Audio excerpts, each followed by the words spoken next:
Gulshan ২ society lake পার্কের সামনে আলোকচিত্র প্রদর্শনীতে উপস্থিত হয়ে কথা বলছেন প্রধানমন্ত্রীর রাজনৈতিক উপদেষ্টা রুহুল কবির রিজভী। আমরা সরাসরি যুক্ত হয়ে শুনবো তার বক্তব্য। ভারত নাকি একটি গণতান্ত্রিক রাষ্ট্র, ভারতে নাকি গণমাধ্যমের স্বাধীনতা আছে বলে বলা হয়, কিন্তু ভারত হচ্ছে এমন আচরণ করেন যে অন্য দেশের পলাতক আসামি, দাগী আসামি, তিনি যদি ভারত প্রেমিক হন তার ৭ খুন মাফ।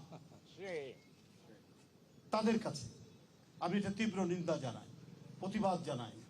বন্ধুরা আমার, আজকে যে জীবন্ত ইতিহাস ধারণ করেছেন বিশেষ করে বাবুল তালুকদার, আমাদের সংগ্রামের একজন সাহসী সেনাপতি, যে সাংবাদিকতার জগতে, আলোকচিত্রীর জগতে ফটো জার্নালিস্ট হিসেবে দীর্ঘ ১৭ বছর নিরাপদ সংগ্রামে পুলিশের গুলির মধ্যেও সে কাজ করেছে এবং ছবি তুলেছে এবং ধারণ করে রেখেছে, সেটি আজকের এই ফুটপাতের ধারে অসাধারণ জনগণের কাছে এক উন্মুক্ত প্রদর্শনী করেছে। তাদের এই উদ্যোগ এবং তাদের সাথে যুক্ত রয়েছে আরেকটি গ্যালারি হাসানুজ্জামান, তারা যুক্ত থেকে যে প্রদর্শনীটি করেছেন, এই ধরনের উন্মুক্ত প্রদর্শনী, এটা তারা যে করতে সক্ষম হয়েছেন, এই জন্য তাদেরকে আমি সাধুবাদ জানাই, ধন্যবাদ জানাই। আজকে